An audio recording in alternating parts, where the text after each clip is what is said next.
सांसद ओम बिरला के घर पर आधी रात तक भारतीय जनता पार्टी की एक अहम बैठक चली है।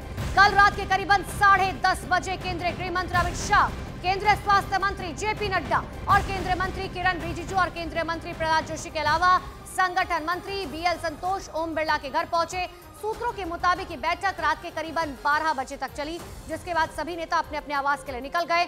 सूत्रों के मुताबिक ओम बिरला के आवास पर हुई बैठक में आगामी संसद सत्र के संचालन की रणनीति पर चर्चा की गई। ओम बिरला से आज एनडीए के कई नेताओं ने भी दिन में कल मुलाकात की थी। ओम बिरला के आवास पर हो रही बैठक के कई मायने निकाले जा रहे हैं। देखिए, कयास एक तरफ ये भी लगाए जा रहे हैं कि ओम बिरला को एक बार फिर से लोकसभा का अध्यक्ष बनाया जा सकता है। पिछले 5 साल तक ओम बिरला ने जिस तरीके से लोकसभा के सत्रों का संचालन किया, उससे बीजेपी को यह भरोसा है कि इस बार मजबूत विपक्ष की मौजूदगी में भी ओम बिरला सदन को अच्छी तरह से संचालित करेंगे। वहीं जेपी नड्डा के केंद्रीय मंत्री बनाए जाने के बाद पार्टी के राष्ट्रीय अध्यक्ष का पद भी खाली हो रहा है। ऐसे में ओम बिरला के घर पर हुई बैठक के 2 बड़े सियासी मायने निकाले जा रहे हैं। तो देर रात तक ये बैठक चली।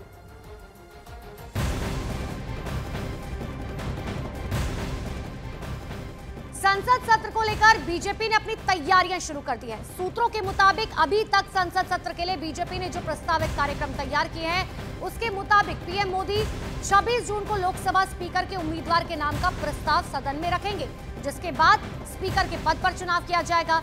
सदन को नया स्पीकर मिलने के बाद पीएम मोदी अपने मंत्री परिषद के सदस्यों को सदन से परिचय कराएंगे।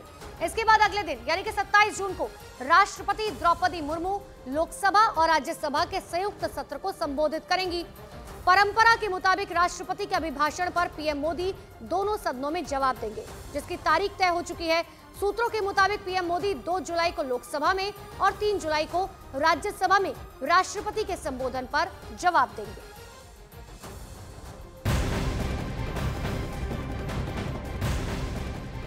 तो लोकसभा का स्पीकर और डिप्टी स्पीकर चुने जाने से पहले ही कांग्रेस ने इस पर सियासत शुरू कर दी है।